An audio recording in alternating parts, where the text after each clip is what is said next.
Then we will start. तो अगर अभी तक भी आप लोगों ने स्टडी पोर्टल एकेडमी ऐप को डाउनलोड नहीं किया है तो डिस्क्रिप्शन बॉक्स में लिंक है, आप वहां से इसको डाउनलोड कर सकते हैं। गूगल प्ले स्टोर और इसके अलावा आईफोन ऐप स्टोर दोनों पर ही अवेलेबल है, दोनों से आप इसको डाउनलोड कर सकते हैं। और जो भी कोर्सेज हैं हमारे पास अभी सभी कोर्सेज अवेलेबल है, प्रिंसिपल वाइस प्रिंसिपल के ऑन है, UPSC vice principal, KVS NVS principal के लिए बैच एक्टिव हैं, तो आप लाइव क्लासेस ज्वाइन कर सकते हैं, आप चाहे तो रिकॉर्डेड बैच ले सकते हैं। इसके अलावा टेस्ट सीरीज अवेलेबल है और पूरे इंडिया में, पूरे भारत में कोरियर के माध्यम से नोट्स भी कोरियर करवाए जाते हैं, तो आप वो भी ऑर्डर कर सकते हैं।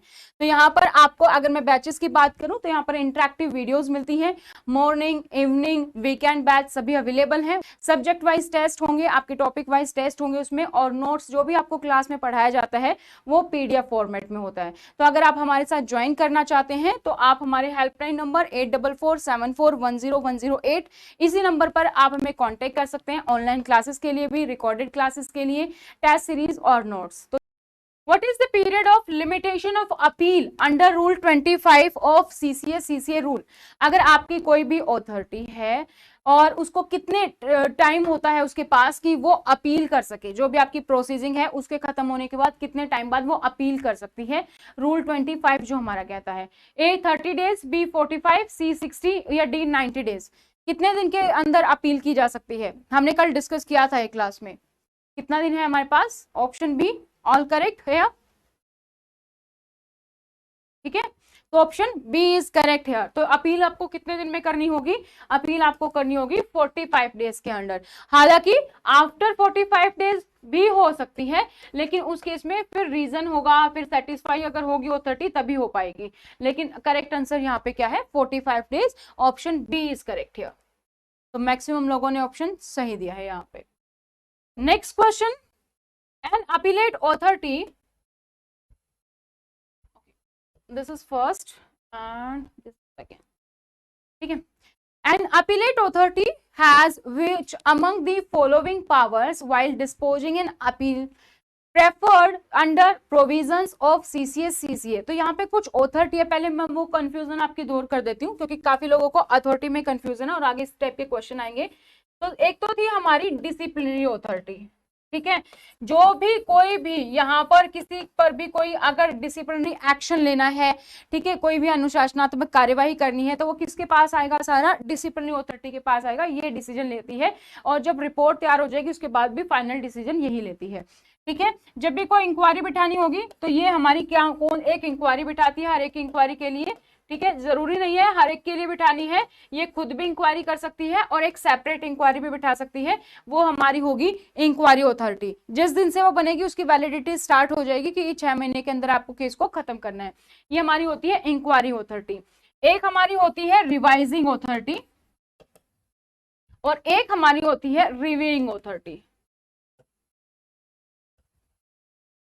रिवाइजिंग अथॉरिटी क्या है कि जब भी ऐसा लगे कि यार कि नहीं, सबूतों के साथ, गवाहों के साथ कुछ ना कुछ छेड़खानी हुई थी और ऐसा नहीं होना चाहिए था, जो केस का फैसला है उससे अपोजिट हो सकता था, चार्ज ऑफिसर है वो भी कुछ नहीं बोल रहा है यहाँ पर, तो जब अथॉरिटी को ही ऐसा लगे कि कहीं ना कहीं कुछ ना कुछ गड़बड़ है और रिजल्ट जो है पूरा अपोजिट हो सकता है जो भी केस का रिजल्ट आ रहा है, और उनको ऐसा लगे कि कोई और कुछ छानबीन होनी चाहिए, कुछ ना कुछ इसमें मिसिंग है, हर केस में होता है ना, कई बार ऐसा लगता है किसी किसी केस में, तो वहां पे जब इस अथॉरिटी को लगेगा तो ये अथॉरिटी क्या हो जाएगी, जो अपने आप से दोबारा से केस को ओपन कर रही है केस क्लोज होने से पहले, हमारी रिवाइजिंग अथॉरिटी हो गई।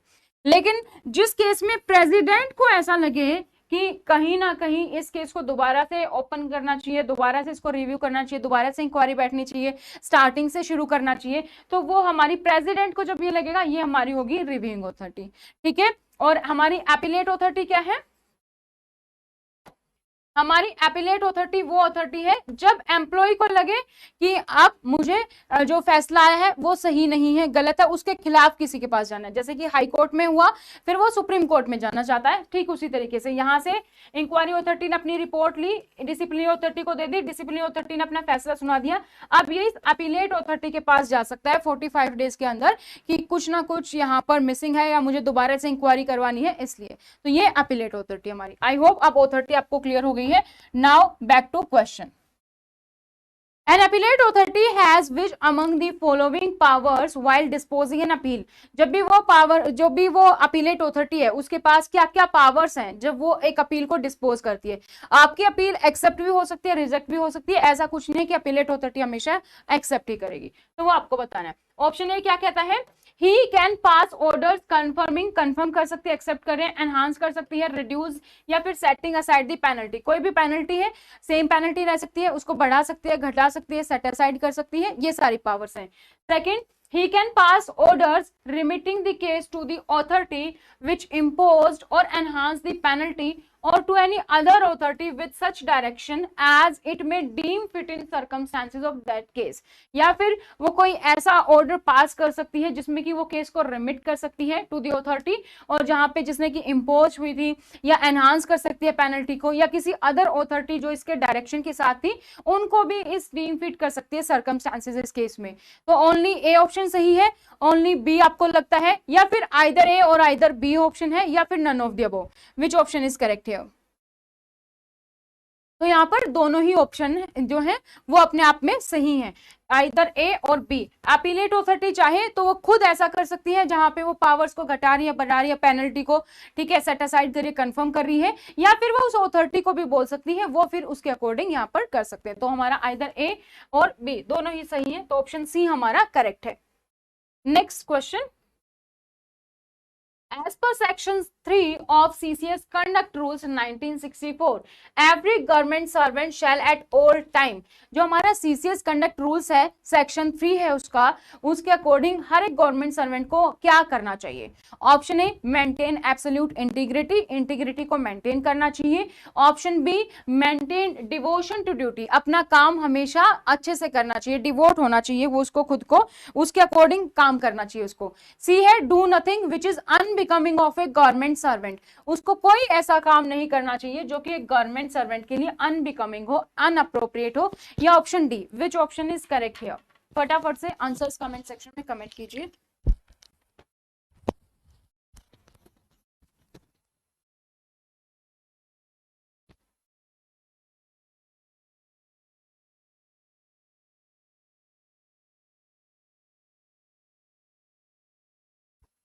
तो right answer is option D.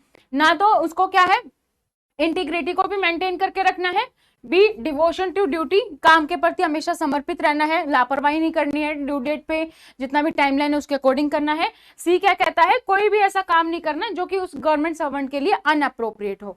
तो तीनों सही है और हमारा ये ऑप्शन डी यहाँ पर करेक्ट है। तो डी ऑप्शन इज करेक्ट, जिसने भी डी ऑप्शन दिया दैट इज करेक्ट आंसर है। Next question, under which among the following circumstances can a charged government servant engage a legal practitioner as a defense assistant? First क्या कहता है कि presenting officer appointed by disciplinary authority is a legal practitioner.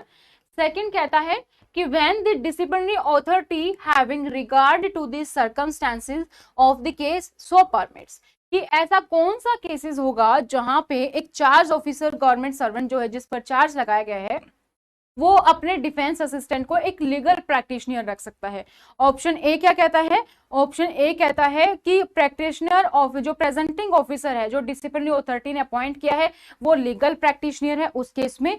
या option B जब disciplinary authority permit करती है या जो चार्ज ऑफिसर है वो रिक्वेस्ट करता है फिर डिसिप्लिनरी अथॉरिटी परमिट करती है सर्कमस्टांसेस को देखते हुए कि लीगल प्रैक्टिशनर रखा जा सकता है एज ए डिफेंस असिस्टेंट। तो यहाँ पे कुछ ने ए दिया है, कुछ ने बी दिया है, कुछ ने सी दिया है, कुछ ने डी दिया है। ऑप्शन ए बी दोनों सही है या ए बी दोनों गलत है, तो उसके अकॉर्डिंग आप अपना आंसर दीजिए। A B C D, A B या सी या डी, ए ऑप्शन पे क्यों ज्यादा लोग जा रहे हैं। ऑप्शन सी इज करेक्ट है, दोनों के दोनों ऑप्शन करेक्ट हैं। कल की क्लास में हमने इसको डिस्कस किया था, जिन्होंने कल की क्लास नहीं देखी है वो क्लास को देख लीजिएगा, वहां से आपको काफी सारे डाउट्स क्लियर हो जाएंगे। और जिसने देखी थी उस वीडियो को आप 2-3 बार देखिएगा तो आपको क्विक रिवीजन वहां पे आराम से हो जाएगा। ठीक है, तो यहाँ पर दोनों ही ऑप्शन सही है। जहां पर खुद प्रेजेंटिंग ऑफिसर जो अपॉइंट किया है डिसिप्लिनरी अथॉरिटी ने, अगर वो लीगल है तो फिर तो चार्ज ऑफिसर उसको अपने डिफेंस असिस्टेंट को भी लीगल प्रैक्टिशनर रखेगा। लेकिन अगर ऐसा केस है जहां पे वो रिक्वेस्ट मांग रहा है और डिसिप्लिनरी अथॉरिटी परमिट कर देती है, चाहे प्रेजेंटिंग ऑफिसर लीगल है कि नहीं, तो वहां पे भी वो रख सकता है। तो ऑप्शन सी हमारा यहाँ पर करेक्ट है। Both option are correct, A and second. Next question.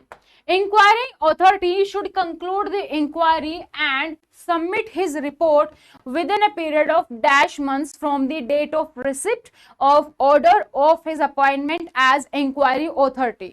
तो जब भी इंक्वायरी अथॉरिटी को बनाया जाता है, वो अपनी इंक्वायरी करती है, तो उसको कितने दिन के अंदर अपनी रिपोर्ट को सबमिट करना होगा, उसकी अपॉइंटमेंट के कितने दिन के अंदर। Option A 3 months, option B 6 months, option C 9 months या option D 12 months. 3 months, 6 months, 9 months या फिर 12 मंथ्स।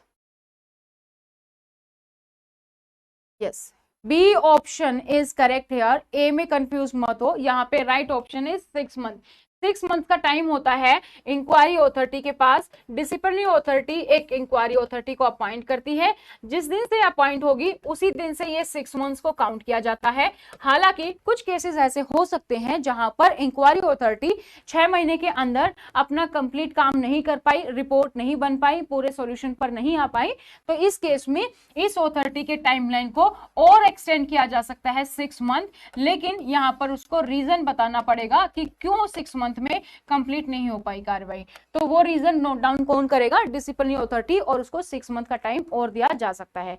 तो राइट ऑप्शन यहां पर, जो बहुत सारे लोग कंफ्यूज हो रहे हैं, ए में option B is correct, 6 month is correct here. Next question.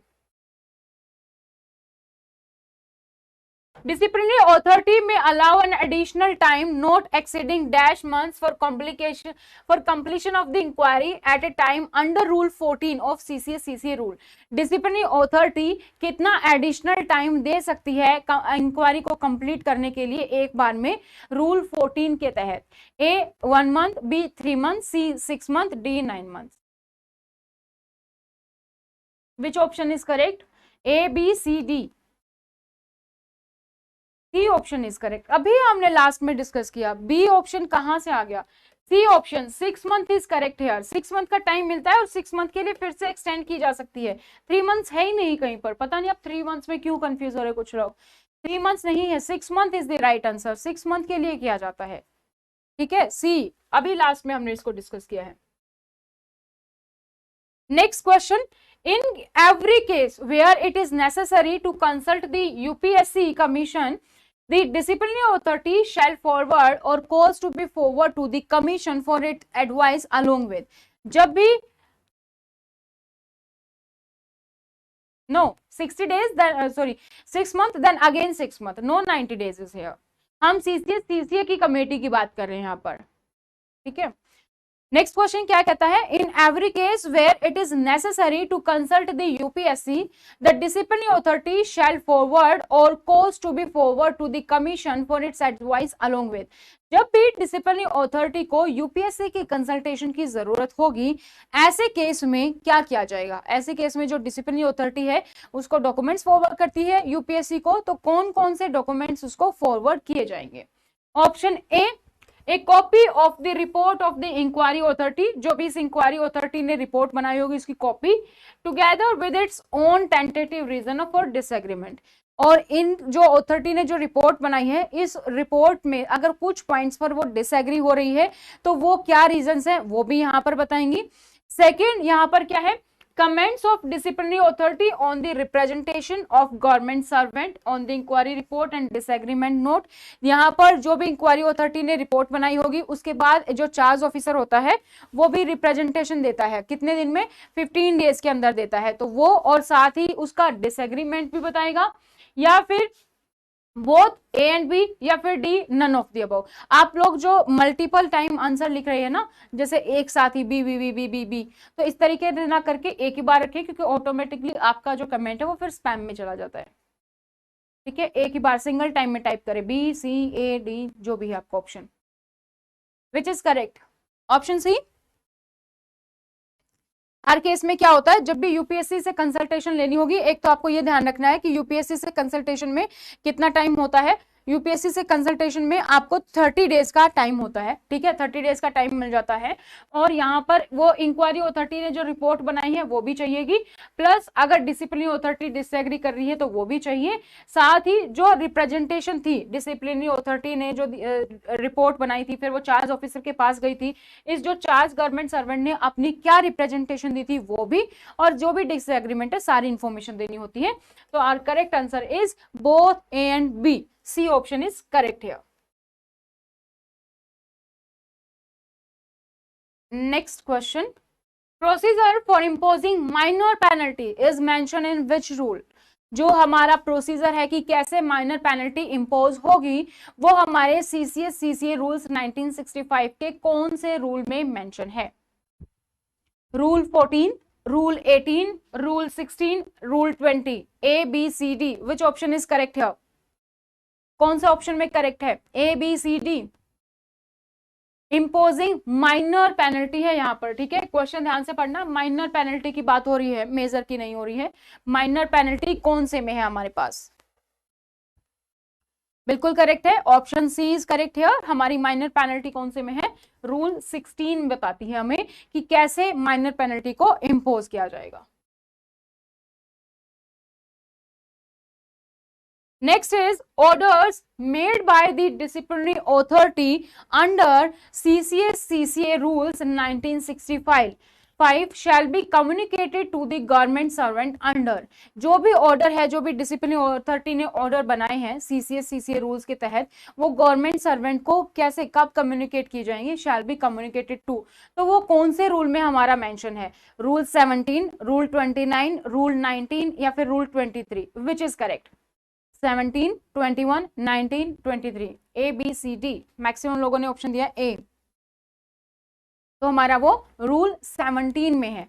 Rule 17 हमें बताता है कि कैसे कम्युनिकेट किया जाएगा टू गवर्नमेंट सर्वेंट, जो भी चार्ज है वो सारी चीजें। Next question is on receipt of the articles of charge the government servant shall be required to submit his written statement of defense if he so desire within a period of। जब भी article of charge मिल जाएगा government servant को, chargesheet मिल जाएगी जिसमें कि सारी information होगी, ठीक है, ब्रीफ भी होगा, क्या नेचर का चार्ज लगा है वो भी होगा, क्या सपोर्टिंग डॉक्यूमेंट्स प्रूफ्स हैं वो भी इंफॉर्मेशन होगी। तो कितने दिन का टाइम मिलता है गवर्नमेंट सर्वेंट को कि वो अपनी रिटन रिप्रेजेंटेशन दे सके? अगर उसको देनी है तो कितने दिन का टाइम होगा? A B C D, 7 days, 10 days, 15 days, 30 days. Option C is correct, option C 15 days is the correct option. मैंने आपको बताया था आपको कैसे याद रखना है, हमेशा आपको ये बात याद रखनी है कि जो भी चार्ज ऑफिसर होगा जब भी उसको कुछ रिटर्न में देना होगा तो यहाँ पर एक ही वर्ड याद रखना है कि 15 डेज, ठीक है। वो जब स्टार्टिंग में उसको चार्जशीट मिलती है तब रिप्रेजेंटेशन देगा तो 15 दिन मिलेगा, ठीक है। जब रिपोर्ट बन जाती है फिर उसके बाद उसको कोई रिप्रेजेंटेशन देनी है 15 दिन मिलेगा। किसी की कंसल्टेशन आ रही है यूपीएससी की, सीवीसी की, उसके बाद उसको कुछ रिप्रेजेंटेशन देनी है 15 दिन है। हर एक केस में 15 दिन आपको यहाँ पर रखनी है। चार्ज ऑफिसर की कितनी टाइमलाइन होती है? 15 डेज की। अगर हम यहाँ पर बात करें कि जब भी चार्जशीट मिलती है, जब भी चार्जशीट मिली गवर्नमेंट ऑफिसर को, जो भी गवर्नमेंट ऑफिसर है उसको चार्जशीट दी गई, तो यहाँ पे उसका 15 दिन का टाइम है। हालांकि इस 15 दिन को फिर से 15 दिन के लिए एक्सटेंड किया जा सकता है। यहाँ पर भी टाइम नहीं आया तो चाहे तो इसको भी फिर 15 दिन से एक्सटेंड किया जा सकता है। तो अगर क्वेश्चन आए कि कितने दिन के लिए एक्सटेंड किया जा सकता है एक बार में, तो 15 दिन के लिए एक बार में। और टोटल कितना टाइम हो सकता है? Total it can be 45 days, ठीक है, लेकिन 15 करके मिलेगा। तो टाइमलाइन है 15, नहीं आया रिप्लाई 15 डेज एक्सटेंड कर दो, फिर भी नहीं आया फिर 15 डेज एक्सटेंड कर दो, लेकिन 45 डेज से ज्यादा एक्सटेंड नहीं होगा। Next question,